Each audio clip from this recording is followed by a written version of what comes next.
Bueno, pues bienvenidos y bienvenidas, compañeras, compañeros, a esta interesante tarde de libros, de lecturas, para profundizar en distintos contenidos de nuestra profesión. Yo creo que va a ser una tarde bien bonita y bien apasionante y espero que le saquéis mucho partido. Como sabéis, esta tarde tenemos la presentación de 3 libros. Y bueno, yo soy Manuel Antolín, del Departamento de Formación del Colegio de Psicología de Extremadura. También está mi compañera María Ángeles y también va a estar Sonia. Y cada uno, estamos en el Departamento de Formación, vamos a presentar a un autor o una autora diferente, ¿vale? Con respecto a la dinámica de las presentaciones, vamos a tener una conversación, una entrevista con cada uno de los autores y las autoras, y durante esta entrevista pues iremos haciendo una serie de cuestiones, una serie de preguntas, y quien quiera participar, quien quiera hacer alguna pregunta, pues puede levantar la mano, ¿m?, a través de las reacciones, ¿no?, que tenemos aquí en Zoom, o puede participar y preguntar cuando quiera, ¿no? Y así, de esta manera, también lo puede hacer a través del chat, y de esta manera nosotros le lanzamos las preguntas a Eduardo o a la autora que tengamos. ¿De acuerdo? Eh, entonces, como digo, empezamos esta tarde de libros con Eduardo Torres Celdrán, que, bueno, es el coordinador de un libro que nos ha gustado mucho y que se llama Cómo abordar los trastornos alimentarios, la persona tras la escafandra, de la editorial Sentilibro. Sabemos que los trastornos alimentarios han aumentado mucho en estos años, que cada vez hay más formaciones, más literatura sobre el tema, y con la pandemia también se han disparado mucho los casos. Por lo tanto, eso nos hace necesario que los profesionales de psicología y en general de salud mental tengamos que estar preparados para poder afrontarlo. Por eso nos parece súper interesante hablar de su libro. Entonces, tenemos la suerte de contar con Eduardo y me gustaría que lo pudiéramos conocer, lo pudierais conocer un poquito más. Así que yo podría presentarle a Eduardo, decir su currículum y demás, pues, cómo nos conocimos, pero creo que es más interesante que se presente él y cuéntanos quién es Eduardo López Celdrán. Eduardo Torres, Eduardo López, no, no sé quién es. Eduardo Torres. Eso sí. Eduardo Torres, Eh, disculpa. pues soy psicoterapeuta, o sea, sobre todo soy psicoterapeuta y cada día que pasa más, porque me dedico a estudiar la psicoterapia, a hacer la psicoterapia y a sentir la psicoterapia, con lo cual soy psicoterapeuta y luego pues en mi actividad profesional pues me dedico a la parte clínica, por supuesto, me dedico a la investigación dentro de un programa de doctorado sobre la salud del profesional y me dedico a la parte formativa, porque tengo una escuela de psicoterapia donde me encuentro con otros compañeros que tienen interés en desarrollar sus competencias. Así que, pues, psicoterapia por todos lados. Psicoterapia por Esa todos es la lados. mejor manera de presentarme. Qué bueno, qué bueno. Háblanos de tu libro. ¿Cómo surge la idea de este libro de trastornos alimentarios? Pues el libro es una petición. Realmente yo llevaba ya años con una formación con un experto en trastornos alimentarios, que es un experto chiquitito, pero que siempre me ha, pues me ha llenado de muchas cosas. Y lo cierto es que la editorial contactó conmigo para ver si yo podía encargarme de hacer una publicación eh, y siempre tuve ganas de poder crear algo para los pacientes, sobre todo los familiares que se sientan delante en consulta cuando tienen un familiar con trastorno alimentario y tienes que hacer ahí una labor de acompañarles a entender cómo funciona todo esto. Y me pareció una oportunidad fantástica para crear más que un libro, un instrumento que ayudara, por un lado, a los familiares a Ujú. entender qué es el trastorno alimentario, qué es lo esperado eh, y qué recursos existen. Y por otro lado, también a los profesionales que les gusta la temática o que quieren adentrarse en este mundo, y que tienen interés en ayudar a las personas que lo padecen. Entonces, con esa idea, pues yo pensé en reunir una serie de profesionales que yo creía que iban a aportar valor a la publicación y pedirles que escribieran un capítulo de su especialidad y armar ahí una publicación que fuera sobre todo actual y útil. Esos fueron mis dos objetivos principales, que fuera una visión contemporánea y que Ujú, fuera útil, que fuera un instrumento útil que sirviera tanto a familiares como a los pacientes. ujú. Y yo creo que esos objetivos están conseguidos, ¿no? Están conseguidos, nos parece que están conseguidos. Me gustaría preguntarte también a quién va dirigido. Has hablado de familias, has hablado de profesionales. Cuéntanos un poco cuál es el foco de este libro. Mi primera idea es que fuera para familiares. Ujú. Mm, Yo la editorial está especializada entonces en libros de psicología. La Eh, editorial Libro. entonces sí, Sentido. ahora ya no, pero entonces sí. Entonces, bueno, ellos me pedían un libro que fuera para profesionales, pero yo quería dirigirme a las familias.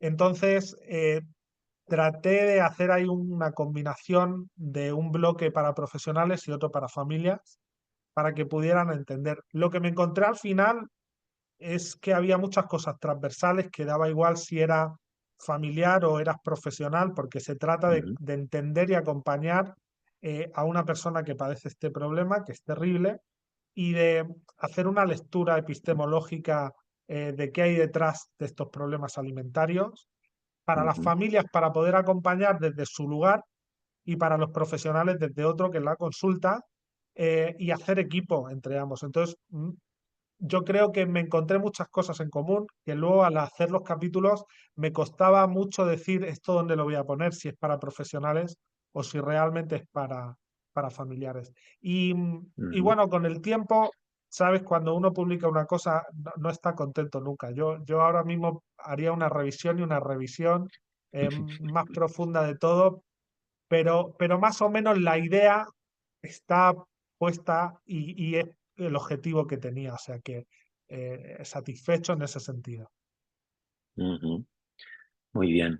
Como dices, el libro cuenta con distintos autores que han escrito algún capítulo. Tengo que decir que yo me he colado ahí en esa fiesta Sí, sí, con con el capítulo del impacto de las redes sociales en los trastornos alimentarios. Y hay capítulos sobre el papel de la familia, los recursos asistenciales, el estigma, la evolución del diagnóstico, el tratamiento, el yo rechazado, la imagen corporal. Y por otro lado, profesionales que también han escrito respuestas a preguntas habituales, ¿no? ¿Cómo se te ocurrió hacerlo de este modo, no? Porque hay como muchos profesionales, también con preguntas y respuestas, también con un hilo conductor de una paciente, ¿no? Con sus dibujos y tal, con su historia. a mí me daba mucho pudor a hacerme cargo, o sea, como un acto yo creo que de honestidad con lo que yo creía que iba a hacer que la publicación tuviera valor. Oye, yo cuando pensé en los profesionales, de verdad que pensé que me iban a decir que no. Lo cierto es que todos quisieron participar y para mí es lo mejor del libro. O sea, yo en todo momento, y creo que es coherente con la realidad que nos encontramos en consulta, ¿eh? Porque para trabajar estos casos que son tan complejos, un psicoterapeuta se da cuenta que solo no puede, que necesita a la familia, que necesita a otros compañeros, a veces a nutricionistas, a psiquiatras, a arteterapeutas. Es decir, no podemos solo. Y la persona que tiene el trastorno alimentario tampoco puede sola. Con lo cual yo creo que es coherente el libro en ese sentido. Creo que hay que meter muchas voces, porque van a aportar una perspectiva muy variada y encargarme yo de generar un hilo común, que es esta visión integral, humana, y para eso valerme del testimonio de una persona que lo sufrió y que creo que iba a dar veracidad y iba a dar la parte experiencial. Con lo cual, en todo momento yo supe que esto iba a ser un libro de muchas voces y que creo que el gran valor o el valor diferencial de este libro era que todos estos profesionales quisieran participar y que el lector pudiera encontrarse pues a gente de la clase que hay en este libro, que yo estoy súper agradecido. Y aquí anécdotas de todo tipo, porque yo cuando pensaba en un autor decía, bueno, pues este va a ser el autor que va a dar el prólogo porque este autor es top. Me ponía a hablar y decía, mira, yo no quiero que me hagas el prólogo, quiero que me hagas un capítulo y acababa cediendo, con lo cual estuve quitando prologuistas todo el rato porque al final yo quería que estuvieran todos, pero incluso el prologuista, ¿no? Begoña y José Luis, pues yo creo que hacen un prólogo con una visión muy, muy crítica a la perspectiva actual que tenemos ahora mismo los profesionales sobre los trastornos alimentarios, que es muy psicodiagnóstica, que es extremadamente estigmatizante y que al final yo creo que afecta mucho no solo a la evolución de las terapias, sino también genera efectos iatrogénicos terribles en las pacientes que vienen con un trastorno alimentario, que al final, pues yo creo que pocas personas han sido peor tratadas eh, por las instituciones de salud mental que las personas que tienen un trastorno alimentario. Con lo cual, para mí, el gran valor de este libro son todos los autores. Y en todo momento estaba convencido que eso a mí me iba a dar seguridad para embarcarme en este proyecto literario, que me parecía que si participaban estos autores es que iba a estar bien, iba a ser muy fácil hacer algo chulo. O sea que con esa idea lo hice. Mm. Y además no es fácil luego juntar todo esto, ¿no? Y coordinarlo y que tenga un sentido, ¿no? O sea que ha sido un trabajo muy importante el que has hecho, ¿no? O sea que te felicitamos por ello. Bueno, pues yo ya te digo, cada vez que lo leo pienso en cosas que haría diferentes, pero al final estoy satisfecho porque creo que la idea principal, para mí, esta idea de una visión humana, humanizar, higienizar esta mirada sobre estas personas y ayudar a las familias a entender, a que no confundan el enemigo no es el paciente, el enemigo es el problema, el trastorno alimentario, y ver cómo, bueno, pues mandar ese hilo con la persona que hay tras la escafandra, que es la que sufre este trastorno alimentario, porque realmente creo que es la clave del éxito terapéutico. Esta persona se sienta descubierta, se sienta mirada como una persona y desde ahí poder trabajar con esa pesada escafandra que es el trastorno alimentario eh, y ayudarla, ¿no? Entonces, sí, yo en ese sentido estoy contento porque la idea principal se plasma. Aquí me viene otra anécdota que tú lo verías también en la presentación. La editorial no quería ponerle el título de la escafandra, eh, porque lo entiendo, quiero decir, si tú vas a comprar un libro sobre trastorno alimentario que se llama Tras la escafandra, que era lo que yo quería que se titulara, pues entiendo que la editorial no le interesa y estuvimos peleándonos mucho por qué título le poníamos. Y yo estaba empeñado que se llamara Tras la escafandra porque la paciente que cuenta su relato al final cuenta cómo fue quitarse esa escafandra y ayuda a entender que el trastorno alimentario no es una patología ni es una enfermedad, sino que es una escafandra, es un instrumento que es coherente a la biografía de la persona, que tiene todo el sentido del mundo y que está por descubrir. Al final llegamos a un acuerdo y satisfechos las dos partes, cómo abordar los trastornos alimentarios la persona tras la escafandra y por ahí yo creo que eso recoge mucho de la filosofía que hay detrás de este libro, descubrir a la persona tras esa escafandra tan terrible y tan pesada, que por otro lado en algún momento de la vida del paciente, pues por loco que pueda parecer, le ayudó a sobrevivir, ¿no? Le salvó la vida. Mm, mm, mm. Entonces, por ahí va. Total, total. Estamos en el Colegio de Psicología de Extremadura, ¿no? Que hemos organizado esta presentación. ¿Y qué relevancia crees que tiene especialmente para los psicólogos, para las psicólogas, este libro? ¿Qué es lo que les puede aportar? Mira, yo no me quería meter en un marco teórico muy complejo. Hicimos una revisión bibliográfica antes de escribir el libro para ver qué cosas había publicadas. Hay muchos manuales de trastornos alimentarios, hay muchos. Pero yo me di cuenta en esa revisión bibliográfica que había algunos puntos que no estaban tratados. Primero, la visión generalizada de los manuales es extremadamente diagnóstica. Está puesta en el síntoma, no está puesta en la persona. Y ahí yo ya tuve claro que quería hacer algo relativo a la persona que padece este trastorno. Y luego, por otro lado, lo que yo me encuentro es que las revisiones que se hacen cuando se habla de trastorno alimentario están muy poco actualizadas. Es decir, este trastorno alimentario es muy permeable a la realidad social que vivimos, muy permeable. Y han pasado una serie de acontecimientos sociales en los últimos años que han afectado a la evolución del trastorno en las personas, a la gravedad con la que se presenta, incluso a la incidencia, ¿no? Entonces yo quería adoptar una visión contemporánea. Y para adoptar una visión contemporánea hay que hablar de redes sociales. Es fundamental porque están directamente asociadas a la imagen que tenemos. En este mundo digitalizado nos relacionamos a través de avatares, que es el ideal, ¿no? Con lo cual, al final, mucha gente acaba desarrollando problemas en el mundo real con su persona, ¿no? Había que hablar de trauma y de disociación, porque es evidente que detrás de este trastorno lo que nos encontramos es un problema psicosomático, es decir, es la palabra del cuerpo, con lo cual en el cuerpo se proyecta una serie de experiencias psicológicas y hay que hablar de ese yo rechazado que Natalia también Mm, comenta. Y una serie, bueno, y luego un tema que yo me empeñé mucho, que es el estigma que mm, tienen estas personas, que muchas veces está generado por la sociedad, pero lo que es más triste, que está generado por nuestra mirada, la de los psicólogos, que estigmatizamos mucho a estas personas.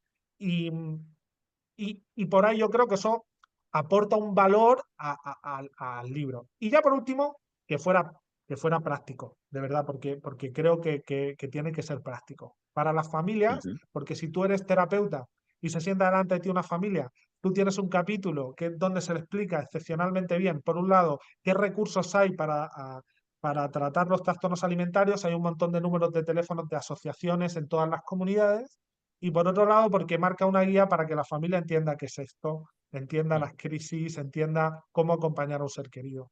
Con lo cual, que fuera práctico, que fuera contemporáneo, que fuera actual y que fuera humano. Eso es el valor que yo creo que aporta y que es diferencial a otros libros de trastornos alimentarios. ujú, ujú. Además, todos los libros tienen, todos los capítulos tienen sentido, son importantes, están bien escritos. Para mí, particularmente, que yo llevo mucho tiempo trabajando en trastorno alimentario, el capítulo del estigma me removió así muchísimo, ¿no? Porque no había leído algo tan interesante, tan rico sobre el estigma nunca en ningún libro, ¿no? Y habla de estigma público, de autoestigma, estigma percibido por etiquetas, por asociación estructural o de profesionales de salud, ¿no? Entonces, muy minucioso, bueno, como todos los capítulos, ¿no? Pero ese me resultó muy transformador. Eh, el libro creo que ya va por su segunda edición, ¿es así? Y, Pues sí, soy el primer sorprendido, es así, sí, va por la segunda edición. y qué feedback, o sea, qué acogida está teniendo, entiendo que buena por esta segunda edición, y qué feedback has recibido, qué feedback te ha emocionado más. Es muy emocionante lo que recibo. Que la gente me suba comentarios en Instagram tan bonitos. Hace recién es que recibí, me acuerdo que recibí a una chica con un trastorno alimentario muy cronificado, muy desesperanzada en consulta, muy desesperanzada. Venía sin ninguna fe. Y, y bueno, tampoco venía con fe en la terapia, no creía en los psicólogos, no. Y estuvimos charlando. em, Y bueno, yo le recomendé que fuera a ver a una compañera mía porque creía que iban a casar muy bien. Creía que se iba a entender mejor con esta compañera que conmigo, que Ujú. casualmente, por cierto, es la que escribió el libro de el capítulo de Estigma. Yo sabía que Ah, Laura, a esta chica le iba a pegar un pellizco en el corazón. Y así sí, fue, sí, sí. hasta el punto que al poco tiempo, a los 3 meses, me agregó al perfil de la escuela y subió una publicación con el libro que lo estaba leyendo jo, fue muy emocionante porque yo la vi en un momento muy difícil y que hubiera comprado el libro para mí era una señal de que había una parte de ella que estaba ya pensando en cómo enfrentar a esta escafandra, la suya particular. Con lo cual ese es el último que he recibido y fue realmente bonito. Ujú, ujú. Qué bueno, qué bueno. Y a ver, Eduardo, ¿cuál es la pregunta que no te han hecho en ninguna presentación del libro que te hubiera gustado que te hicieran? ¿Qué no has puesto que te hubiera gustado poner? O sea, leyendo ahora el libro, ¿qué cosas hubieras hecho distintas, ¿no? Esa es la A ver, pregunta. a ver. Pues un montón, es que hubiera puesto un montón. Por ejemplo, hablar de sexualidad, hablar de Mm, embarazo, hablar de TEA, hablar de... Son cosas que tenemos que hablar. Y hablar de algunas cosas terribles que están pasando. Tengo una paciente ahora que me contaba ayer que ha ido a un hospital público de Madrid para adelgazar y le están poniendo una medicación en inyecciones contra la insulina. Ha perdido 10 kilos en un mes, está con náuseas todos los días, no le hacen seguimiento, no le preguntan absolutamente nada de cómo lo está viviendo psicológicamente y están realmente en riesgo. Con lo cual, hubiera añadido, además de esas temáticas, este gran problema que nos encontramos hoy en día y que para mí es una de las razones de por qué los trastornos alimentarios están disparados, que es que los profesionales de otras disciplinas les cuesta mucho entender que detrás de nuestra relación con nuestro cuerpo y con la comida hay procesos psicológicos que no tienen en cuenta y que no valoran y que contribuyen a que sus dietas, sus recomendaciones, sus medicaciones y sus pautas pongan en riesgo a las personas. Entonces, hubiera reivindicado la parte psicológica que hay detrás del acto de comer y que hay detrás de la mirada al cuerpo, ¿no? Eso, la sexualidad, el deporte de alto rendimiento, todos esos son cuestiones que tenemos que abordar y que se han quedado fuera porque no podíamos meter todo. Pues para la tercera edición. Sí, sí, sí, sí, habrá que hacer más. Vale, vale. ¿Y en qué estás ahora? ¿Cuál es tu nuevo proyecto después de este libro?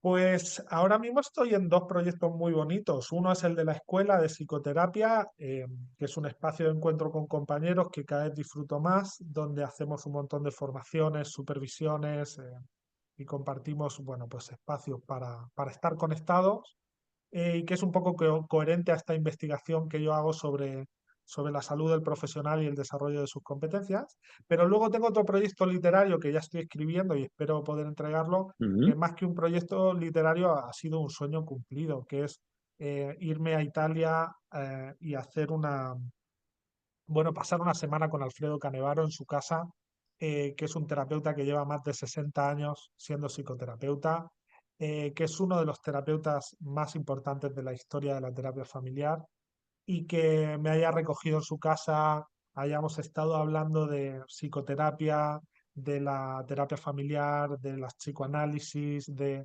Entonces, ahora mismo estoy generando o transcribiendo toda esa conversación en un libro que se va a llamar Conversaciones con, que va a tener formato de conversación para abordar cuestiones que afectan al hacer psicoterapéutico y también un documental porque lo grabé todo y quiero editarlo y hacer un documental para proyectarlo. eh, y bueno, hablar un poco de su manera de hacer terapia, que fue muy rompedora porque es la terapia experiencial profunda, que es trabajar con la emoción y esta visión de la emoción sistémica, ¿no? No intrapsicológica, sino cómo la emoción es la manera en la que nos conectamos los unos con los otros y cómo en terapia podemos, convocando a los familiares significativos, trabajar con eso, ¿no? Entonces ha sido una transformación personal eh, y va a ser un libro que tengo unas ganas de compartir tremendas y espero que a final de año pueda estar. Así que trabajando muchísimo en ese proyecto. Qué bueno, qué bonito, qué interesante, qué ganas de leerlo, qué ganas de ver el documental. Sí, sí, Suena sí. muy, muy emocionante y muy bonito. Mm. Bueno, compañeras, compañeros, que estáis por ahí, que sabemos que estáis, si queréis hacer alguna pregunta a Eduardo, aprovechar la oportunidad.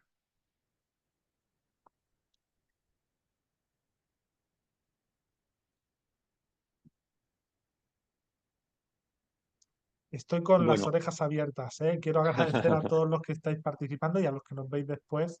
O sea que gracias por participar de estas actividades. Me encanta que hayamos organizado esta charlita y bueno, que si alguien quiere comentar cualquier cosa ahora o después, puede plantearla o escribirme en redes si quiere o lo que necesite. os Sí. Genial, dejo así, yo perdón. darte, sí, bueno, yo darte la enhorabuena, he estado un ratito, me apetecía entrar para escucharte personalmente y la verdad es que me voy con una sensación y con Bueno, y con sí, con esa sensación de haber conocido a alguien que realmente tiene cosas muy interesantes que contar y de lo que podemos aprender muchos y muchas. Entonces, de verdad, darte la enhorabuena y pues yo me quedo con ese documental, vamos, que cuando lo saques lo voy a ver seguro. Qué bien, Y Natalia, el pues libro, y el muchas libro. gracias. Y el libro. Y el libro, ¿Cómo abordar los trastornos alimentarios? La persona tras la escafandra, Pues sí. editorial Sentir, Sentilibros, ¿no? Que es la colección. O sea que no, Eso no es. os lo perdáis. No, dan ¿Alguna, ganas. alguna otra pregunta, algún otro comentario que queréis hacer sobre el libro? Nada, yo también muchas ganas de leer, perdón. Habla.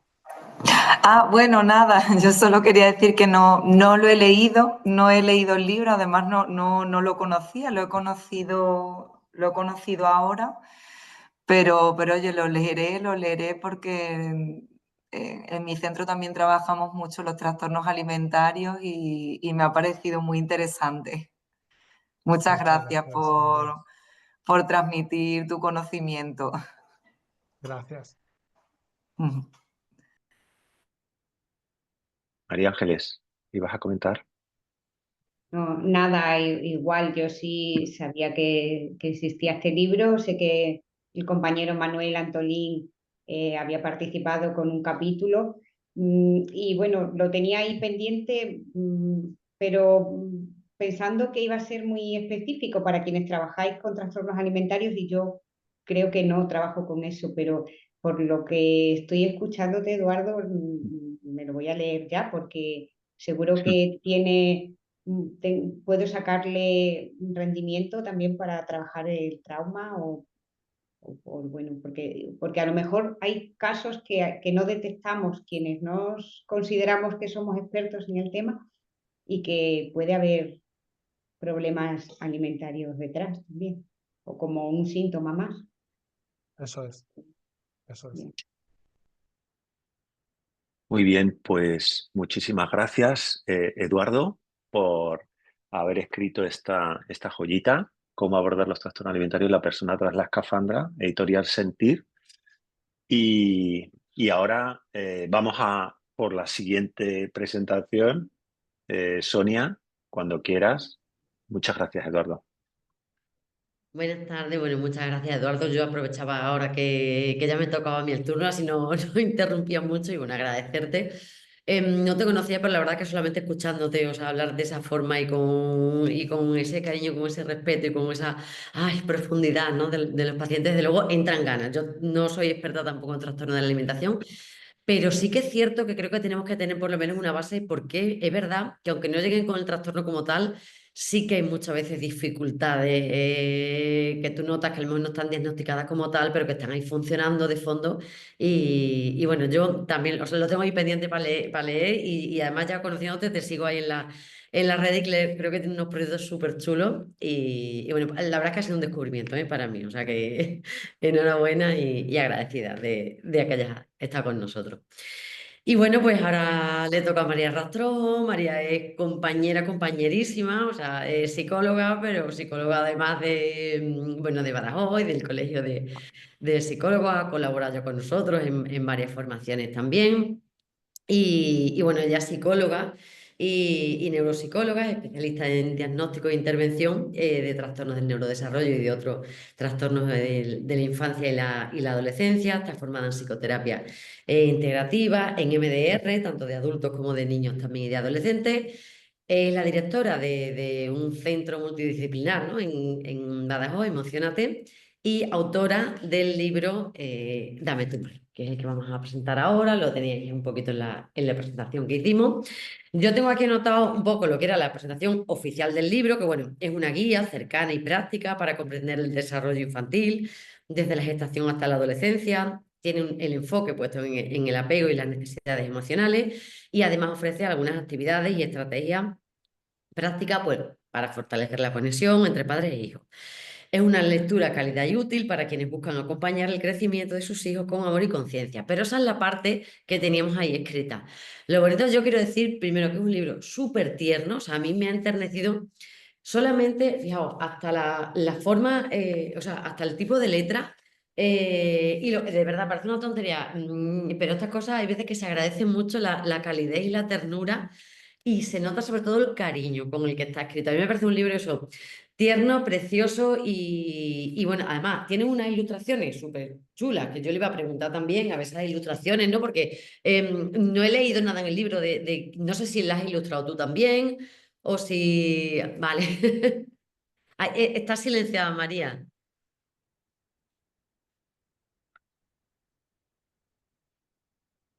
No, tienes el micro silenciado.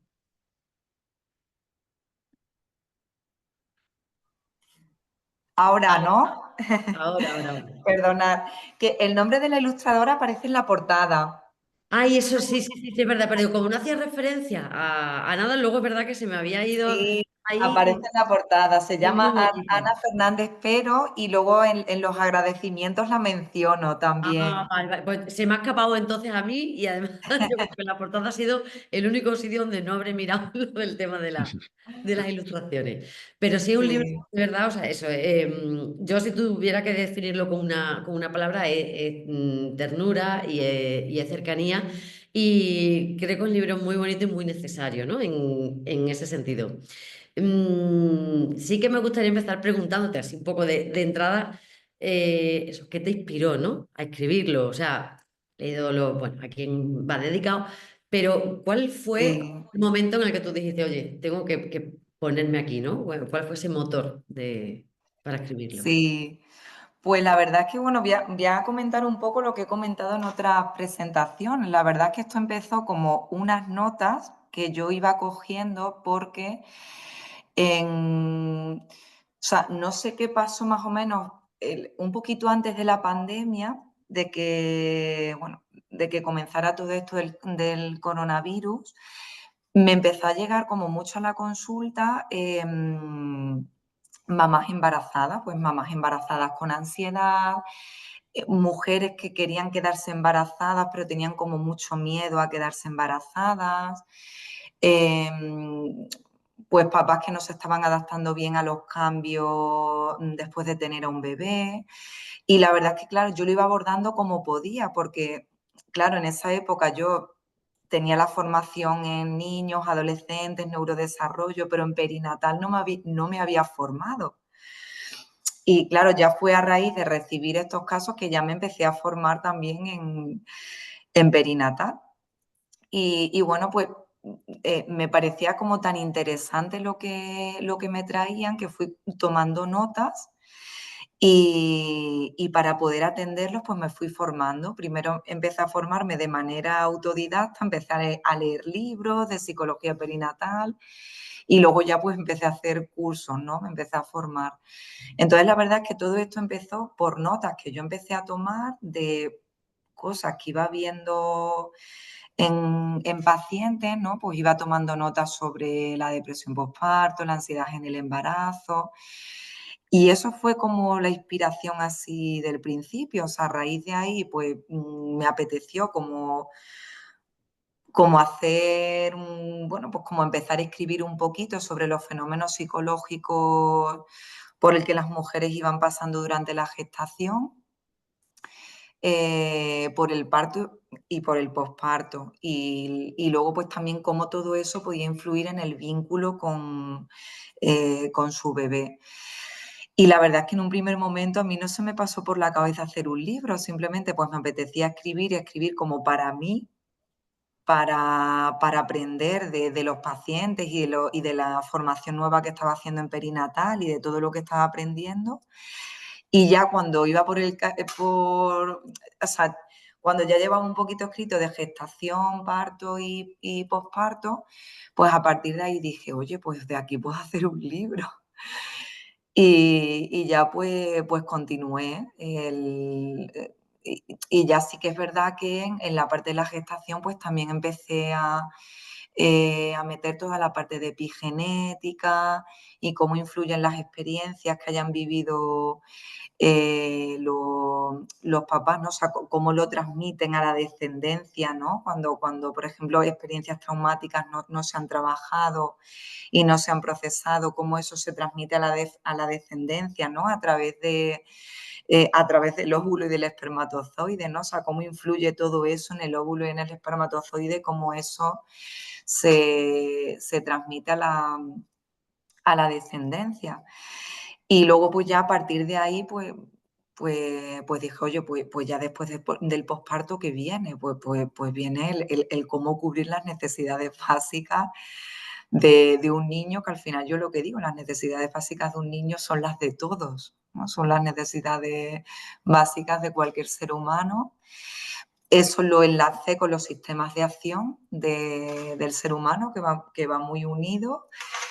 Y luego, pues finalmente, bueno, luego hablé del apego, le dediqué un capítulo especial al apego, que es una necesidad básica, ¿no? Emocional. Y luego finalmente, pues quise dedicar un capítulo especial a la adolescencia y a explicar las manifestaciones de la adolescencia, porque me encantan las manifestaciones que se dan en la adolescencia, me encanta. De hecho, cuando me piden charlas, la que más me gusta que me pidan es la de la adolescencia. Es mi charla favorita. Cuando doy charlas a padres, mi charla favorita es la de la adolescencia, porque me encanta, ¿no? Todo lo que pasa en el cerebro adolescente. Me encanta ese debut del pensamiento crítico. De hecho, le dedico bastante tiempo al libro a hablar del pensamiento crítico. Y bueno, pues así fue. La verdad es que todo empezó, como digo, pues Empezó como como una cosita así. un Claro, tomar notas, y ya a partir de ahí, pues dije, oye, pues de aquí voy a continuar y voy a hacer un libro realmente para poder ayudar a las familias, o sea, un libro que pueda ayudar a los papás, pues a entenderlo todo. De hecho, muchos papás, como en la portada aparece un bebé, que el bebé es mi hija, mi primera hija, la cual falleció cuando tenía mes y medio. O sea, que es especial hasta la portada, ¿no? Que la portada no es cualquier bebé, sino que es mi bebé. Y bueno, pues mucha gente cuando ve el bebé se piensa que es un libro, bueno, pues que tiene que ver de bebés, y yo siempre digo, no, o sea, realmente tiene que ver, tiene que ver un poquito con todo, ¿no? Incluso con la adolescencia.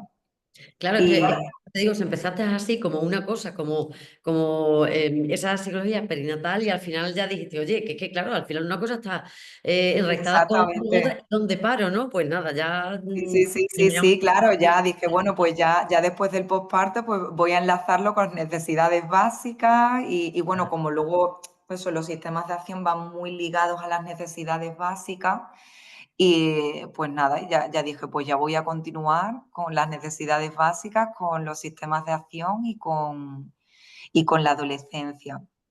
Luego, claro, pues le dediqué un capítulo especial al apego, porque digo, si dentro del capítulo de necesidades básicas me pongo a hablar de apego, se haría como un capítulo larguísimo. Entonces lo dividí.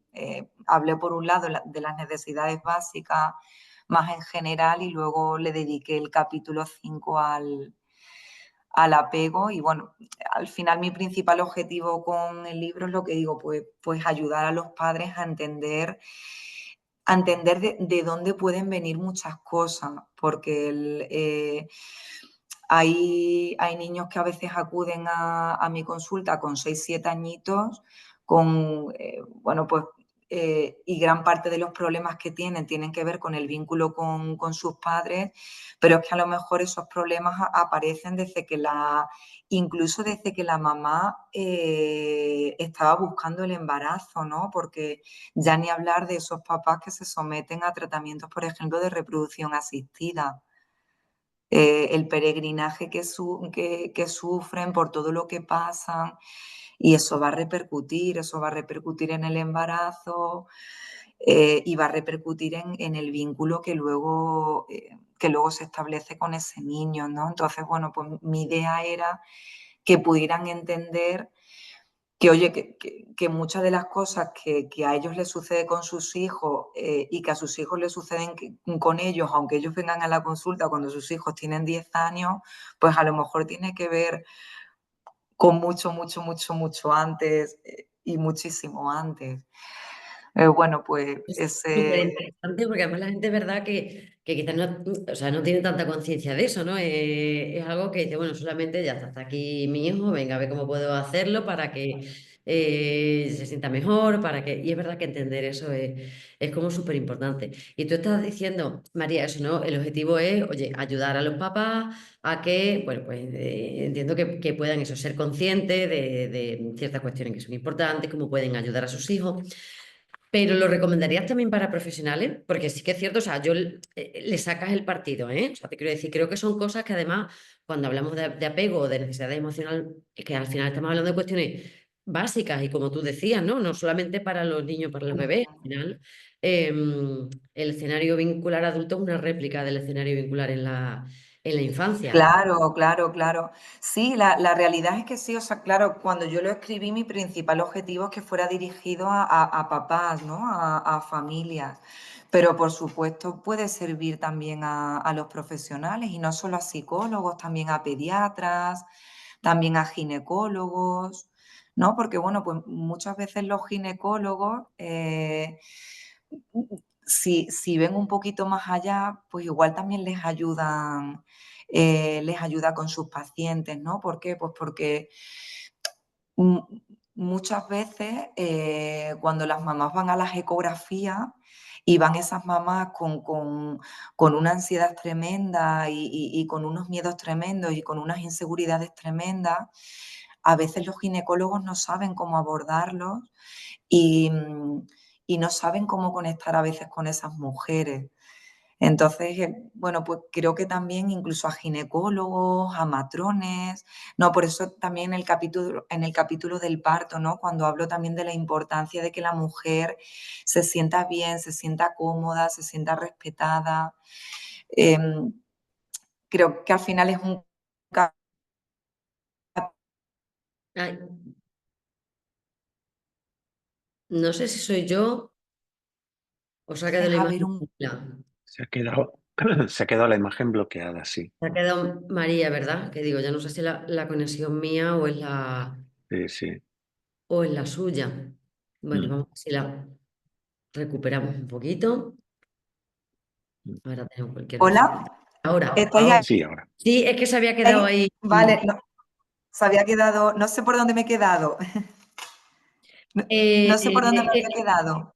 Estabas comentando un poco eso, ¿no? Los matrones o cuando van al ginecólogo las mamás, o sea, de alguna manera la necesidad de que también los profesionales Sí, sanitarios sean conscientes, ¿no? De ciertos efectos, también, de eso, de sentirse también, acollidas, también. de que...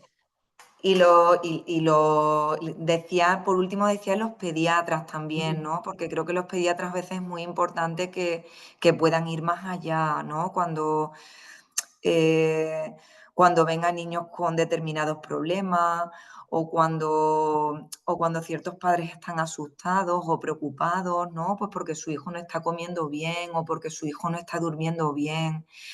Y muchas veces no ven más allá, total. no ven Se más queda en la allá parte como quizás solamente más física, ¿no? Más médica. Y oye, detrás de eso, pues hay otras cuestiones más emocionales que pueden estar funcionando y que también es necesario. O sea, a mí me parece súper valioso y creo que Sí, vamos, que estamos aquí.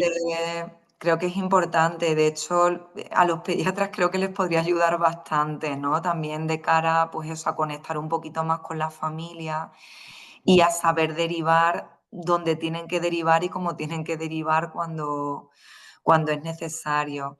Y bueno, quizás también a profes les puede ayudar, sobre todo la última parte de las actividades. Hay actividades que, que pueden ayudar a las familias, pero también a los profes. O sea, algunas de las actividades se pueden aplicar en un aula, por ejemplo.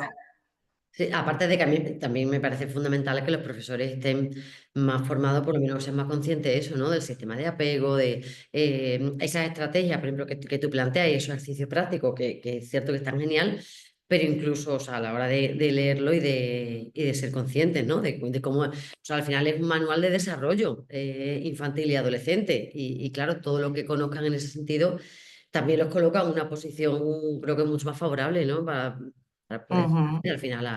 Sí, sí, sí, No, sí. Claro, al final, bueno, pues al final realmente a cualquier profesional que trabaje con gestantes, con familias, con niños, con adolescentes, o sea, claro. cualquier profesional que trabaje en alguno de estos ámbitos, pues le puede ayudar, aunque realmente, bueno, pues el objetivo sea que vaya dirigido a padres, pero bueno, pues sí, ya que lo pregunta Sonia, pues Claro. quizás sí que puede ayudar también, o incluso a psicólogos que trabajan con adultos, ¿no?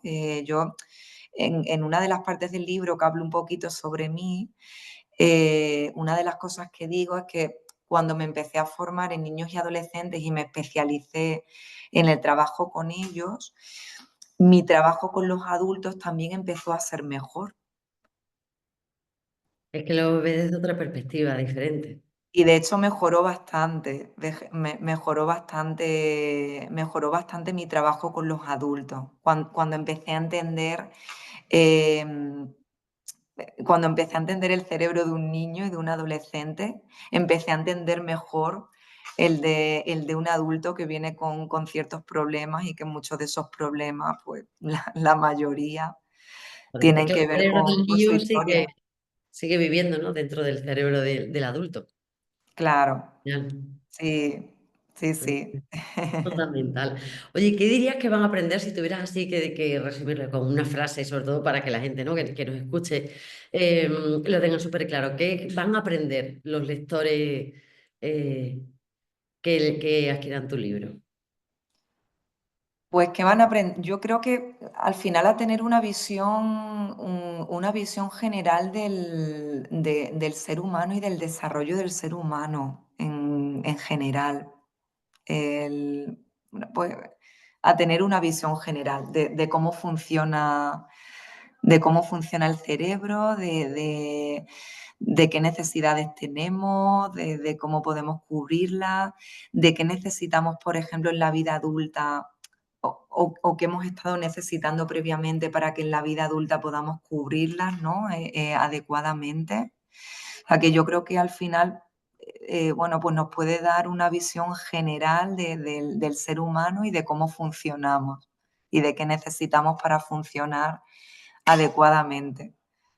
Yo creo que van a aprender a tener mucha claridad y mucha comprensión, que eso al final es fundamental, ¿no? Muchas veces es verdad que buscamos a lo mejor manuales que nos digan, tienes que hacer esto, tienes que hacer lo otro, pero hay veces que nos olvidamos del poder entender, ¿no? De una forma quizás más humana, más profunda, pues porque pasa lo que pasa o que ocurre con los niños y quizás eso me parece también que creo que es súper valioso y creo que la forma también en la que está expresado en el libro, que es como eso como súper cercana, súper clara y muy cálida, creo que eso también tiene un montón de valor.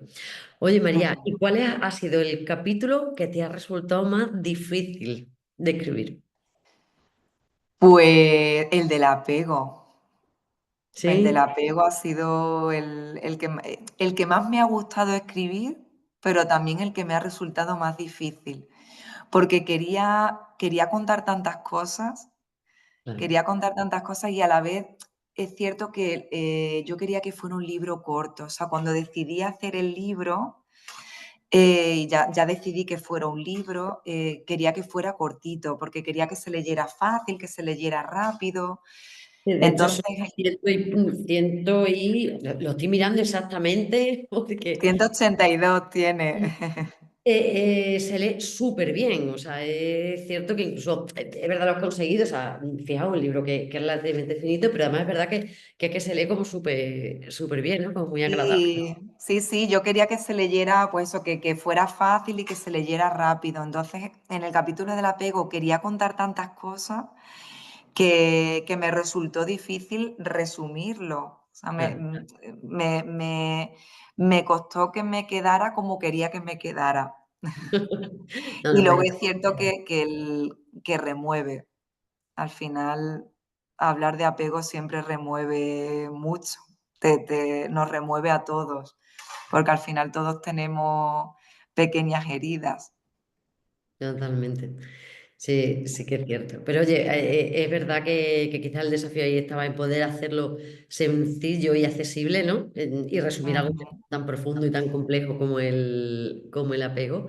O sea que ahí, fenomenal. Yo, es cierto, es un libro que es súper recomendable, ¿no? En ese sentido. ujú. Y bueno, eso, proyectos, no sé si, como ha disfrutado tanto de lo de los adolescentes, ¿tienes proyectos, escribir otro sobre adolescentes o más específico en ese sentido? Pues a ver, de momento la idea es que salga una segunda edición. En esa segunda edición he metido una actividad nueva en la parte de actividades. Y como proyectos en cuanto a libros, bueno, pues el siguiente libro que voy a sacar es un cuento sobre la rabia. Ah, qué bonito, un cuento para niños Un también. cuento para niños sobre la rabia. Escribí uno sobre el miedo y bueno, pues ahora me están haciendo las ilustraciones, la misma ilustradora, Ana Fernández Pero, me está haciendo las ilustraciones del cuento de la rabia, que es el siguiente que saldrá. Pues nada, ya sabes, te quedas ahí con la idea, sino de lo de los adolescentes. Bueno, María, por si no lo sabéis, estamos precisamente ahora pues preparando una formación de ella también sobre, bueno, supervisión y casos prácticos en niños y adolescentes. Entonces, bueno, sí que es cierto que verdad que sí es un tema que ahí, oye, te gusta, se te da bien, eres súper capaz de transmitir en ese sentido, pues nada, yo te animo a que lo tomes ahí en consideración. Muy bien, pues muchas gracias. Nada, no sé si eso, hay preguntas, si algún compañero quiere también comentar algo y damos ahí también un poquito paso por si alguien quiere hacer alguna preguntilla, Sí, Nada, yo quiero... algún comentario. Vale, perdón, María Ángeles. no, yo Empieza tú, dispara. solamente agradecer a María también que dan ganas de ponerse a leerlo. Yo tampoco lo conozco, pero sí sabiendo cómo es ella, así tan dulce y con los comentarios de Sonia y la explicación que has dado, pues seguro que sería muy útil. Muchas gracias. Muy bien. Gracias.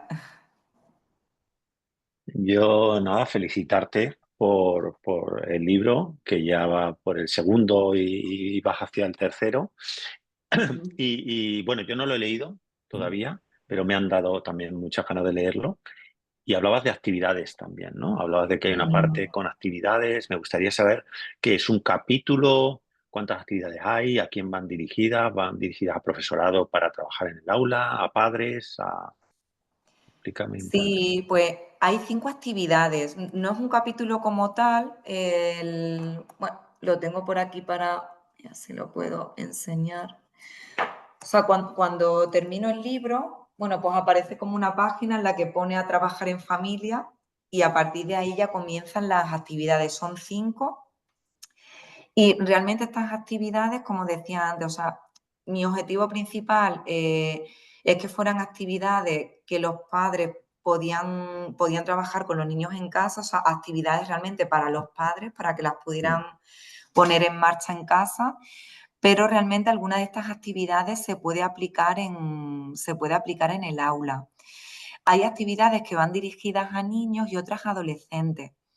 Mm, Y, por ejemplo, una de las actividades que al final siempre la menciono en las presentaciones, una de esas 5 actividades va dirigida a o mi objetivo es que vaya dirigida a la prevención del abuso sexual infantil. mm, qué interesante. Sí, porque me parece muy importante. Es Sobre necesario. todo, como he contado en otras presentaciones, ya no tanto por los niños que veo, que también desgraciadamente me han llegado, ¿no? Casos de niños que les estaba pasando actualmente o que hacía poquito les había pasado, sino más que por eso es por mi experiencia con adultos que les ha ocurrido de niños. Sí. Ujú. Entonces, por ese motivo quise dedicar pues una actividad. Realmente para esa actividad me baso en un juego que yo tengo aquí en consulta, que es un juego que sirve para tanto para la prevención como para el diagnóstico y para el tratamiento, sirve para las tres cosas, prevención, diagnóstico y tratamiento. Se llama Coletas y Verdi el juego y sirve para prevenir, diagnosticar y trabajar con niños de 6 a 12 años que han sufrido o a lo mejor que no lo han sufrido, pero que hay riesgo o que hay alguna duda de que lo hayan podido sufrir. Por eso también se llama para la prevención. Entonces, niños que pueden tener riesgo o que tenemos dudas o la parte de tratamiento que lo hayan sufrido, bueno, pues sirve para las tres cosas. Y yo para desarrollar esta actividad me basé en ese juego. O sea, hablo un poquito sobre ese juego y sobre actividades que trae ese juego. Y entonces mi idea era que, bueno, pues con la explicación de esas actividades, los papás o en este caso los profes puedan coger una idea de ahí y puedan trabajar una prevención, ¿no? con los niños para esto. Qué guay, qué chulo. Muchísimas gracias. Nada. Oye, pues fenomenal. No sé si hay alguna cosita más. Si no, María, pues muchísimas gracias por... Nada, vosotros. Claro, es un placer y además eso, cuando, a ver, compañera del colegio, pues cómo no vamos a estar contentos de tenerte aquí. Así que nada, muchas gracias. Pues a seguir ahí con todos esos proyectos y bueno, pues que vaya todo fenomenal, que seguro que sí. Sé que Bueno, pues muchas gracias. a ti. Y ahora ya vamos a dar paso a María Ángeles, que va a hacer la presentación también del último libro. Bueno, pues hola. Yo voy a presentaros el libro La psicóloga en casa de Natalia Pedraja Sanz, que agradecemos que nos lo haya enviado y que nos va a contar también. El subtítulo es Las posibilidades de intervención psicológica en el domicilio de las personas. Bueno, si queréis os presento un poco a Natalia, que es la autora y cofundadora del proyecto La Psicología en Casa y es la líder de la intervención en casa en España. Creo que es el único libro que habla de la intervención en el domicilio y de cómo se puede llevar a cabo con una buena praxis profesional. Ella dice que es emprendedora por necesidad porque empezó en el mercado laboral en la crisis de 2008 y es creadora también de diferentes oportunidades laborales, empresaria, y ha tratado de mantenerse fiel a su instinto profesional y ha buscado pues, que la psicología salga de la consulta y llegue a personas a las que de otra manera posiblemente no hubiera llegado. Además es doctora en estilos de vida saludables, es cofundadora de la Escuela de Desarrollo Emocional y líder del proyecto ¿Qué quieres hacer con tu vida? Y luego también es profesora en la universidad y ha escrito capítulos en otros libros que nos puede contar luego si quiere, sobre todo dirigido a jóvenes emprendedores. Y bueno, mejor que ella nos cuente y nos explique un poco cómo escribió este libro, sobre todo como es un tema muy novedoso, cómo se le ocurrió esta idea de la psicología a domicilio, si por alguna necesidad, porque surgió la demanda o lo conocía de algún otro sitio y cómo se ha ido desarrollando. Nada, cuando quieras, Natalia. ¿Qué tal? ¿Cómo estáis? Muchísimas gracias. Estoy encantadísima de estar aquí. De verdad, enhorabuena por brindar estos espacios, por acercarnos a otros colegiados y colegiadas. En mi caso, yo soy de Madrid, entonces el hecho de poder hablar hacia Extremadura y hacia colegiados y colegiadas de allá me hace muchísima ilusión porque, bueno, este libro caí en una época, sale en una época hace poquito compleja, ¿no? Porque yo lo escribo durante la pandemia y después de la pandemia las cosas han cambiado mucho. Entonces muchas veces dice, jo Natalia, ¿por qué no lo escribiste antes? Que tenía mucho más sentido o que la psicología a domicilio estaba en auge, que llenabas auditorios, que la gente quería hablar contigo, que los cursos se llenaban, ¿no? Y claro, yo siempre, cuando ya te repiten esa pregunta muchas veces, siempre digo, no, no, no, no nos confundamos. El momento justo es ahora, cuando más se necesita hablar de psicología presencial, hablar de psicología a domicilio, porque la tecnología está muy bien y yo trabajo muchísimo con tecnología y estoy dentro de un proyecto donde la tecnología es fundamental y donde la inteligencia artificial hacia el terapeuta es fundamental. Ahora bien, reivindico que efectivamente no es un formato para todo el mundo y hay personas a las que no nos podemos olvidar, que es gente a la que no puede acudir a la consulta, que no quiere acudir a la consulta o que se necesita que la intervención sea mucho más ecológica, igualmente personalizada como se haría en la consulta, pero con un encuadre distinto, ¿no? Y que la terapeuta se acerque, ¿no?, a la casa de las personas. Entonces, claro, cuando me dicen, bueno, este libro hubiera sido, vamos, súper acogido antes de 2020 porque estaba todo en auge y habías hecho muchas conferencias y tal, y yo decía, genial, pero es que ahí no hacía tanta falta como ahora. Y que estos espacios que brindáis y que se graben y que con que, yo siempre digo, hablaré del libro 1001 veces y con que impacte a 2, 3 personas por charla, imaginaros eso, el valor que tiene, ¿no? Van a poder llegar a familias, van a poder llegar a niños, niñas, a mayores, a adultos en sus propias casas desde otro lugar. Y el libro surge porque llevábamos muchos años precisamente haciendo charlas, haciendo formaciones muy de la mano del Colegio Oficial de la Psicología de Madrid, de Valencia, habíamos ido a un montón de colegios oficiales, Castilla y León, y claro, al final pues nada quedaba escrito, era simplemente pues eso, hacer charlas, hacer cursos. Y es cierto que el libro surge de repetir un discurso, de darnos cuenta que lo tenemos muy claro, de que la gente lo entiende y finalmente pues de una revisión sistemática, porque claro, hay que hacer también ciencia, ¿no? Y hay que ser rigurosos. Y efectivamente pues hicimos una revisión sistemática y dijimos, bueno, nos vamos a poner a escribir un libro, ¿qué hay de esto?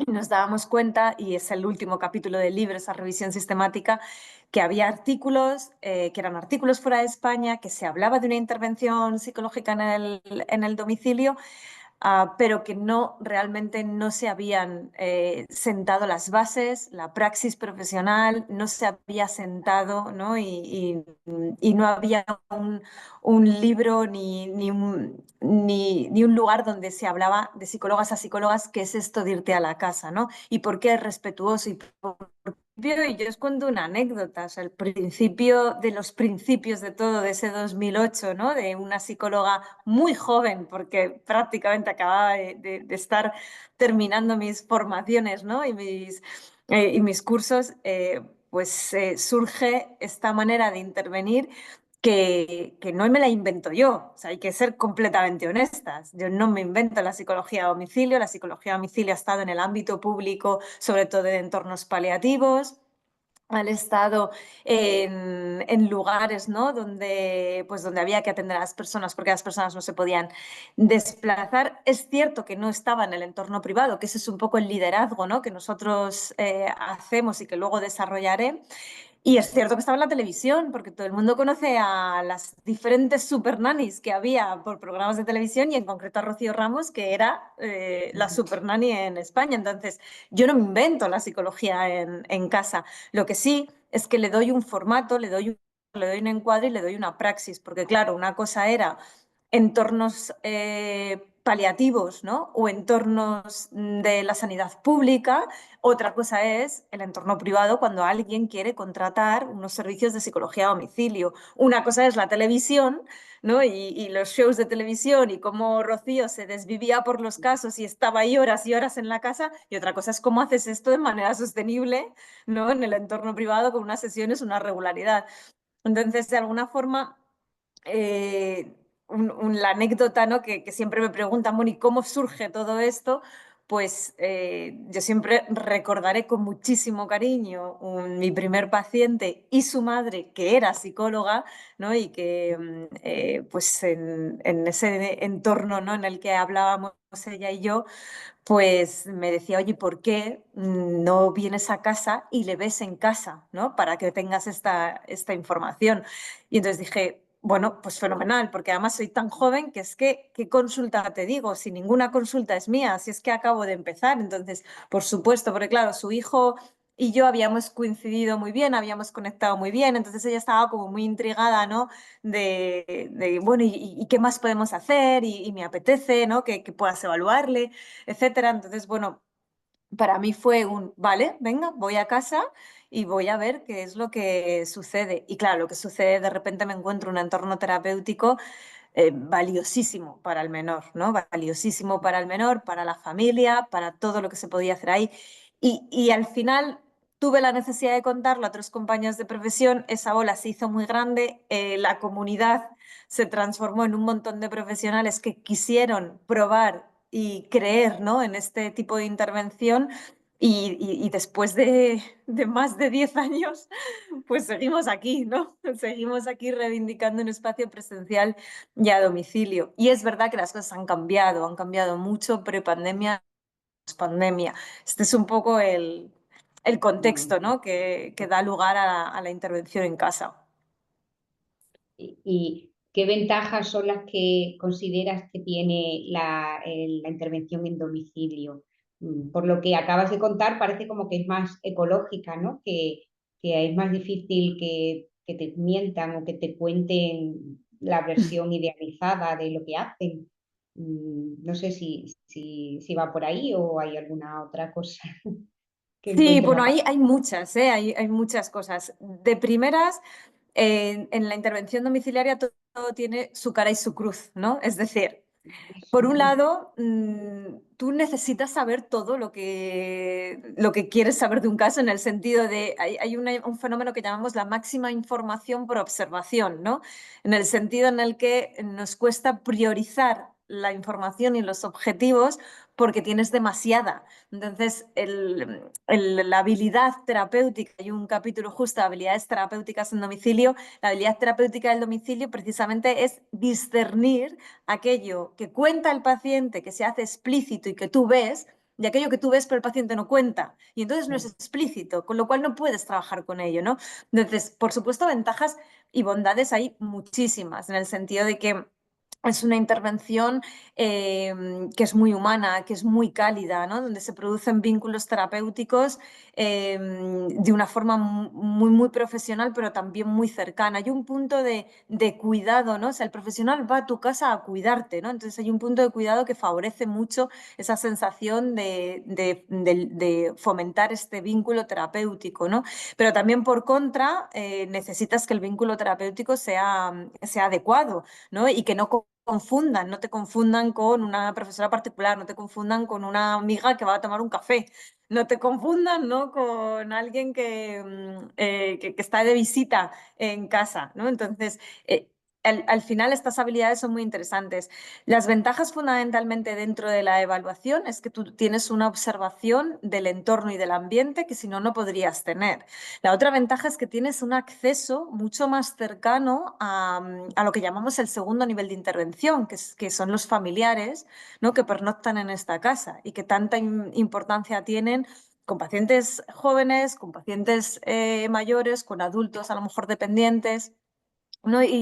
Y hay muchas más ventajas que tienen que ver incluso con el hecho de cómo planteas unas recomendaciones terapéuticas y las compruebas, ¿no? Siempre que voy a una casa digo, bueno, hagamos el rincón de la calma, pero hagamos el rincón de la calma, yo te explico cuál es el rincón de la calma, cuáles son los materiales, la semana que viene vengo a comprobarlos, ¿no? O hagamos una modificación ambiental en esta habitación, ¿no? ¿Por qué? Pues porque así conseguimos, ¿no? O en cuestiones del duelo, ¿no? Como de alguna forma fallece un familiar y la casa se va transformando y entonces tú ayudas a esa transformación, se abre un armario, ¿no? Se recoge una ropa. O por ejemplo, cuando estamos en intervención en mayores y tenemos que hacer un relato, ¿no? O tenemos que potenciar una memoria episódica o tenemos que potenciar una memoria a largo plazo y cogemos un álbum de fotos, que ya quedan pocos en las casas, pero algunos quedan, ¿no? Y entonces coges un álbum de fotos. O a lo mejor hay que hacer una psicomotricidad, una motricidad fina, y entonces dices, venga, ¿qué instrumentos tengo en esta casa? ¿No? Y de qué manera vamos a hacer una motricidad fina, porque hay psicólogas que cuentan de verdad maravillas, ¿no? Nos pusimos a amasar harina. ¿Por qué? Porque era la manera en la que la persona se relajaba, en la que hacíamos algo que tenía sentido, que luego iba a compartir con la familia, ¿no? Etcétera. Entonces, bueno, podría estar hablando de numerosas cosas en lo que es la parte de evaluación y diagnóstico, en la parte de lo que es el tratamiento con el paciente identificado y también en cómo tienes una accesibilidad, ¿no? a otros familiares. Y una de las cosas que sí echo de menos en el libro, me adelanto a esa posible pregunta que me hacéis, ¿no? De qué falta o qué te gustaría o tal, es un capítulo mucho más profundo de esa terapia familiar sistémica, ¿no? Es decir, ha habido muchos psicólogos y psicólogas sistémicas en el equipo que han realizado intervención domiciliaria y que han jugado con el espacio, con las dinámicas, con las sillas, con los lugares. Y bueno, de hecho, en el curso, ¿no? que damos de intervención domiciliaria hay justamente un módulo, ¿no? de terapia familiar sistémica donde bueno, pues se ve cómo hay esa aplicación directa. Pero bueno, podría estar contándoos muchísimas cosas, pero sí, tiene muchas ventajas, pero como digo, o sea, tiene ventajas y hay que ser honesta y crítica, ¿no? con la cruz, ¿no? de todas esas ventajas, porque se te puede dar la vuelta en un momento, ¿no? O sea, necesitas, por eso siempre hablamos de praxis profesional, o sea, necesitas una praxis profesional, ¿no? En el entorno domiciliario, porque si no, al final puedes estar como en un elefante en una cacharrería. Claro, a eso te iba a preguntar ahora, ¿no? Que el hecho de que tú vas al domicilio de otra persona ya no tienes tú todo el control, en principio. Luego, claro, como terapeuta tienes que saber encuadrar lo que es la relación terapéutica y ser la que toma ciertas riendas de lo que hay que hacer. Y no sé, pues en el libro comentas que se te pueden dar circunstancias como interrupciones, como que te inviten a tomar un café o a comer o que te pidan algo para lo que no estás tú ahí. Y bueno, supongo que también explicas, ¿no? Cómo salir de esas circunstancias complicadas, ¿no? No Sí, sé. de hecho, te refieres al capítulo de situaciones conflictivas y comprometidas en el domicilio. Eh, a día de hoy podría decir que todas las situaciones conflictivas y comprometidas que nos hemos encontrado, porque el libro además también hay 20 colaboradoras dentro de este libro en un capítulo que cuentan su experiencia, entonces yo diría que todas estas situaciones reflejarían, ¿no? El 99%, nunca se puede decir el 100%, pero el 99% de lo que te puedes encontrar en el domicilio. Si bien probablemente en siguientes ediciones a lo mejor tenemos, ¿no? que indagar e investigar más sobre si hay alguien que le falta alguna situación conflictiva o comprometida, pero de verdad que han sido muchos años y ha sido un esfuerzo de muchas psicólogas de saber que estábamos poniendo todo lo que nos había pasado y ocurrido, ¿no? Y entonces luego después lo llamábamos comodines, ¿no? Es decir, ¿cuál es tu comodín terapéutico para salir de una situación conflictiva y comprometida dándole un sentido terapéutico? Esto era muy importante, es decir, ¿el paciente puede fumar o no puede fumar?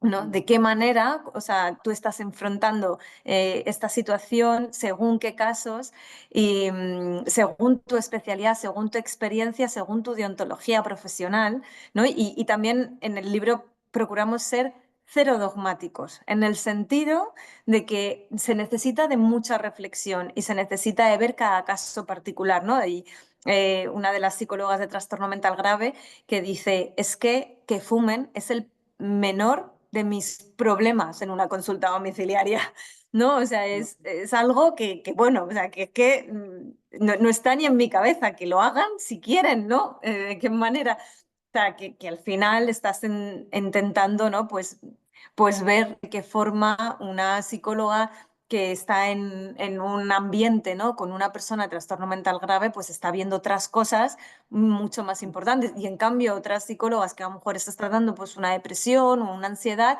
dicen, y además se pone en el libro, ¿no? Dicen, bueno, voy a hacer explícito lo implícito, ¿no? He visto que tienes la cajetilla de tabaco aquí. Si tienes ganas de fumar, dímelo antes, ¿vale? Dímelo antes para que podamos ver qué hacemos y qué acuerdo terapéutico tenemos en esta sesión en el domicilio, ¿no? ¿Por qué? Porque al final nosotros creamos el entorno terapéutico según lo que llamamos en el libro, que son, vamos a ir creando los límites terapéuticos. No se puede ir, siempre lo digo, ¿no? No se puede ir con una hoja escrita y decirle a la persona, bueno, estos son los límites, esto es como vamos a actuar en el domicilio. El volumen de la televisión, bajo, o ni siquiera televisión. Que nadie llame al teléfono. No se puede fumar. No puedes ir al baño. Si llaman a la puerta, no contestes. Quiero decir, hay miles de situaciones, ¿no? que ocurren en una casa, miles y millones. El gato, cuidado con el gato, encerrarlo en una habitación. O sea, es decir, cualquier situación que os podéis imaginar en vuestra propia casa cuando estáis, pues ocurre en una sesión domiciliaria y no se puede llevar una lista, ¿no? De, a ver, hay que controlar todas las variables. No, o sea, la psicóloga a domicilio, y esto lo digo mucho en los cursos también, tiene que estar cómoda en esa incertidumbre y tiene que estar cómoda en ese ambiente. Yo siempre recuerdo una chica de uno de los cursos que cuando terminó el curso me vino, se acercó, me dijo, Natalia, muchísimas gracias, me ha encantado, de verdad os explicáis fenomenal. Ahora tengo clarísimo que yo no valgo para intervención domiciliaria. Y entonces, claro, dije, fenomenal, o sea, es fenomenal, es que al final necesitas saber cuáles son tus límites, ¿no? Y cuáles son tus habilidades. Y otra de las cosas también que siempre repetimos mucho es que hay que diferenciar muy bien lo que es la intervención domiciliaria tal y como nosotros lo entendemos de lo que son las emergencias y las urgencias. Entonces, desde cero en este libro se diferencia claramente de que la psicología domiciliaria no es una psicología de emergencias, esa es otra especialidad. No es una psicología de urgencias, esa es otra especialidad. Y cada vez que llaman al teléfono y dicen, necesito una psicóloga para hoy. Digo, para hoy no. Para hoy está el SAMUR, para hoy está el 112, para hoy están otros dispositivos. Digo, para mañana, si quieres empezar un tratamiento, sí. Para hoy no, ¿no? En el sentido de que hay que ser rigurosos, ¿no? con esa especialización, con esos servicios de atención de emergencias y urgencias que son multidisciplinares y que realmente tienen dispositivos acordes y formación especializada acorde a ello. Claro, claro. Si para cualquier terapia hay que ser muy creativos, me entiendo que en este caso mucho, ¿no? Porque no puedes tener preparado todo el material, tienes que improvisar o ir pensando con lo que te puedas encontrar en cada casa, ¿no? ¿Y ha habido algún caso especial en el que te haya hecho ver que la psicología en el domicilio es algo totalmente diferente a lo que habías conocido hasta ese momento, a lo que te enseñaron hasta ese momento? Sí, fundamentalmente al principio del proyecto lo veía con niños y niñas TDAH, TND, o sea, con realmente problemáticas muy fuertes, conflicto familiar muy fuerte, distorsiones muy fuertes. Entonces, veía claramente que cuando a ese niño se le sacaba, se le metía en una consulta y se trabajaba con él y se trabajaba con su madre y su padre después, luego la transferencia que había al entorno de la casa no terminaba de ser una transferencia terapéutica total, ¿no? Entonces, ese fue uno de los focos al principio del proyecto enormes en el que dedicamos mucho tiempo, en el que dedicamos muchos años, de cómo los niños y las niñas se estaban beneficiando enormemente de esta particularidad de intervención y sus padres y sus madres también, porque muchas veces nos decían, es que si no viene la psicóloga a casa, ¿yo qué Tetris hago en mi vida?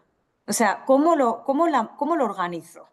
¿No? O sea, ¿de qué manera encuentro el hueco para llevar a uno, a la otra a la extraescolar, el otro se queda en casa, entonces necesito una logística tan compleja, ¿no? que muchas veces, y con total transparencia, la manera en la que la psicología se ha aproximado a los domicilios ha sido desde una premisa de comodidad, pero es que si no, no había forma de que la psicología se aproximara a esa familia, ¿no? Y a ese menor.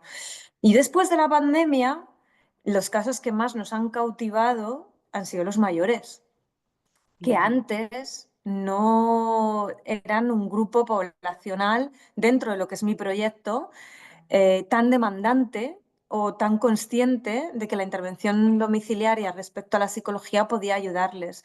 Entonces, y no te estoy hablando de mayores mayorcísimos, o sea, te estoy hablando pues, de 75, 80, o sea, quiero decir que no desde, y gente que está bien, pero que acusa de una soledad no deseada, en principio, y que eso da lugar a un contexto empobrecido, social y familiar, y que al final necesitan un acompañamiento y una ayuda, ¿no? En ese sentido.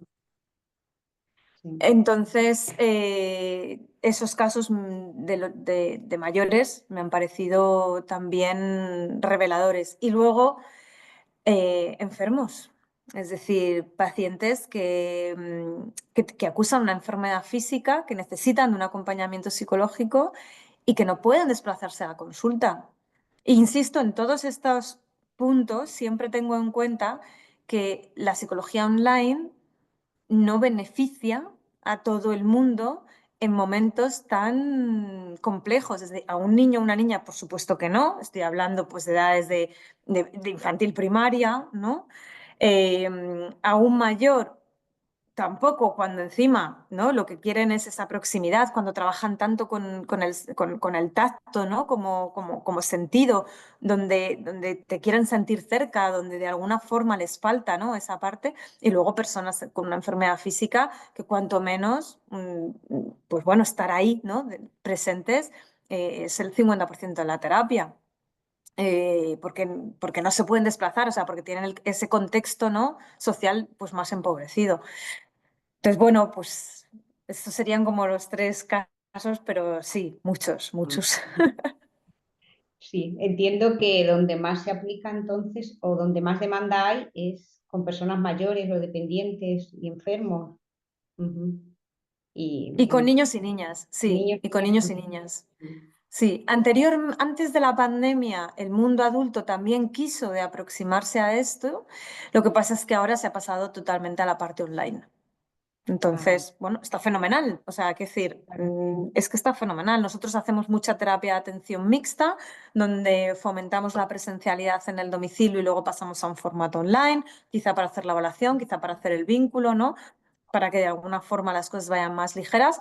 Pero sí, ahora se ha pluralizado completamente. Entonces, dentro del proyecto atendemos mucho infanto juvenil y mucha persona mayor. Ujú. Muy interesante, sí. Y también por lo que comentas, hacéis formación presencial, online, en este área o en algunas diferentes también, por lo que estás contando, que este libro va dirigido a profesionales porque plantea, ¿no?, cómo enfocarlo, cómo hacer el encuadre, cómo solventar las dificultades que puedas encontrar. Y entiendo eso, que también hacéis formación directa que completa todo esto que cuentas en el libro, ¿no? Y te están Sí, sí, comentando. sí, y muy de la mano siempre de los colegios oficiales, porque Ajá. para mí es fundamental que exista un discurso compartido, ¿no? Y que sea el espacio apropiado. Entonces, siempre desde el principio, y aquí agradezco muchísimo al Colegio Oficial de Psicología de Madrid que recogiera el guante hace muchísimos años, decir, por favor, no os olvidéis de este espacio. Yo sé que otros colegios oficiales de otras provincias tienen menos presupuesto, son más chiquititos, ¿no? O sea, ya sabemos lo que se supone que es Madrid, ¿no? Y todo el complejo, ¿no?, que se tiene desarrollado aquí en la capital en cuanto al Colegio Oficial de la Psicología se refiere.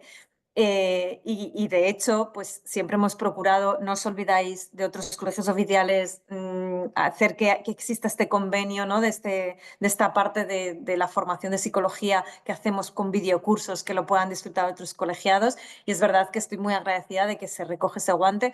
Ahora estamos reformulando mucho los materiales porque, claro, después de pues, 5 o 6 años de formación, pues queremos actualizarlos, queremos hacerlos mejor, las cosas cambian, la tecnología también, y estamos en un proceso ahora de nuevo creativo para poder sentar las bases y bueno, y ya que está el libro, ¿no? Pues realmente darle un sentido nuevo a esta formación, pero siempre lo hemos hecho de mano de los colegios oficiales y me han abierto muchísimo las puertas muchos colegios oficiales y yo encantada de hacer una charla, de hacer una formación más o menos corta. Me decían, bueno, es que aquí es mejor 5 horas que 12. Bueno, pues 5 horas, no pasa nada. O sea, cualquier ventana, ¿no?, que se pueda abrir.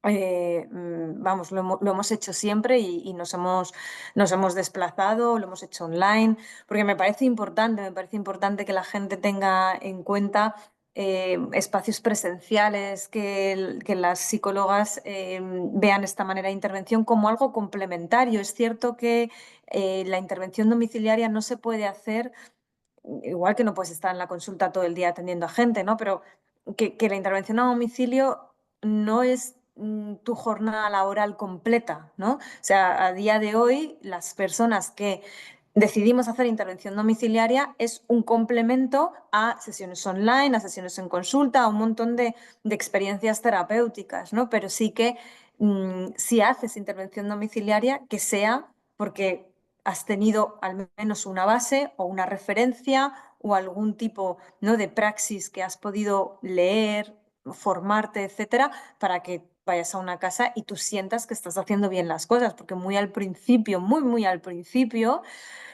hubo que romper barreras. Es decir, yo he tenido que luchar con muchos comentarios de lo que haces, Natalia, no es profesional, estás desprestigiando la profesión, lo que haces que te has inventado no tiene sentido. No, o sea, una crítica anónima, por supuesto, siempre estos haters, ¿no? Pero una crítica compleja, difícil, a través de redes sociales, que, bueno, pues venía probablemente de un profundo desconocimiento y luego de una profunda desconfianza. Entonces, juntas estas dos cosas y sale un comentario completamente fuera de lugar en una red social cuando tú estás tratando de ayudar a la gente que más lo necesita. Entonces, afortunadamente, yo no me creía esos comentarios, me creía los testimonios de mis familias y de mis pacientes y de las de muchísimas psicólogas, ¿no?, que estaban trabajando en esta comunidad, pues, y eso fue lo que año tras año luego al final pues nos abrió muchas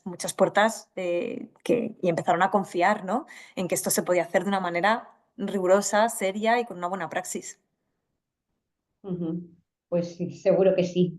De hecho, nuestro colegio es, como dices, de esos pequeños, y aquí la dificultad es que tenemos un territorio amplio con poca población, tanto los profesionales como los posibles clientes están muy dispersos, ¿no? Y es cierto, si te dedicas a hacer atención en domicilio, pues estás todo el día con el coche. Pero seguramente que en muchos campos, lo que dicen, mucha soledad, personas mayores que están aisladas, pues podrían beneficiarse de esto, ¿no? Que sí que sé que en algunas áreas, pero como dices, se está aplicando más en cuidados paliativos o en atención a menores dentro de algunos programas públicos, pero de momento no tenemos conocimiento, yo al menos, de que desde la privada se haga. Pero bueno, ya que damos a difundir, damos a conocer tu libro y la formación que das, pues si en el futuro consideramos que pueda ser útil, ya podemos contar contigo. Pues muy bien, Sí, no sé sí, por si supuesto. sí, le agradecemos. Si alguien más quiere hacer alguna pregunta o algo que no te haya preguntado, Natalia, que quieras comentar, que consideres importante. No sé.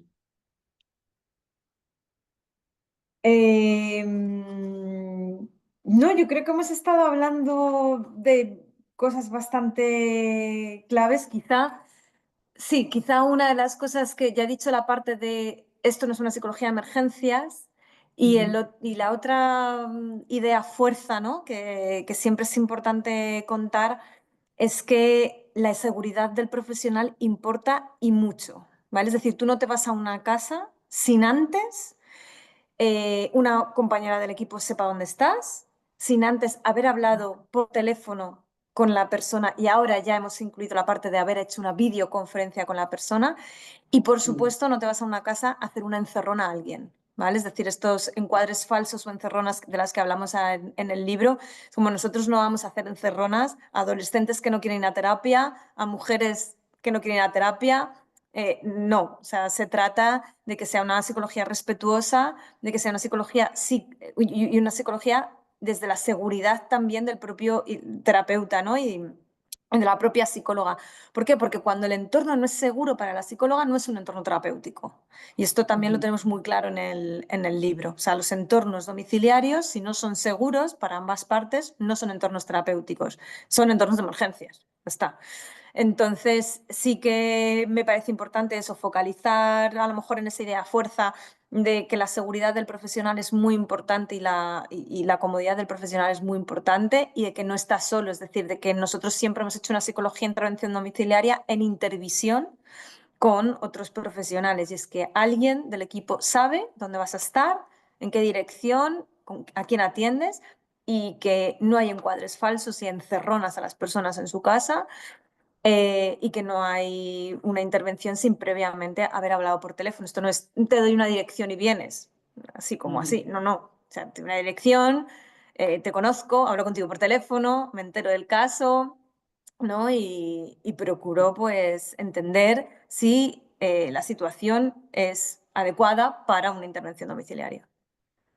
Claro, claro, pues sí, muy importante eso que también lo dices en el libro. Es cierto que no es cuestión de ponerse en riesgo. Pues muy bien, muy interesante, muchas gracias.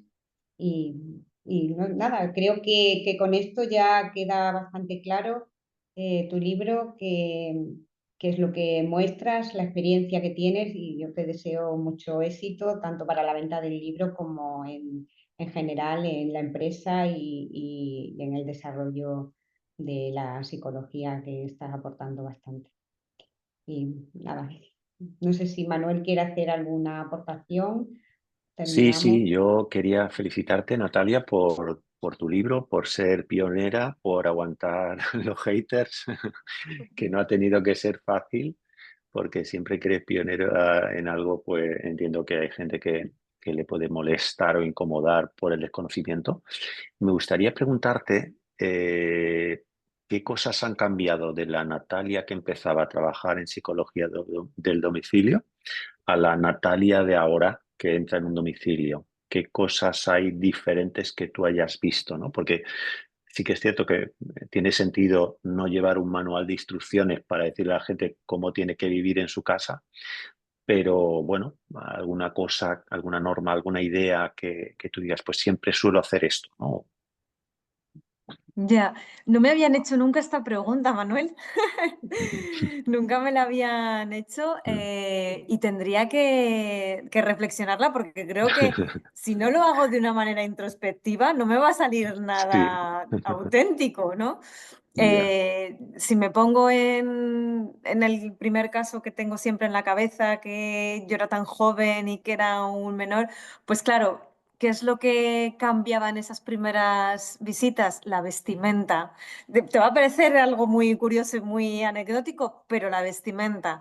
¿Por qué? Porque, y se dice en el libro también, creo que ahora adecuo mucho más la vestimenta al tipo de intervención que tengo que hacer, a quién voy a ver y en dónde voy a estar, ¿no? Entonces, claro, ahora mismo recuerdo pues, uno de los casos más recientes que acabo de atender en la Sierra de Madrid. Imagínate, casas de invierno, ¿no? En fin, o sea, duras, ¿no? Por así decirlo. Y entonces, claro, pues ¿cómo vas? Pues de una determinada manera. Yo no voy al despacho de la misma forma que como voy a la Claro. casa de la Sierra, ¿no?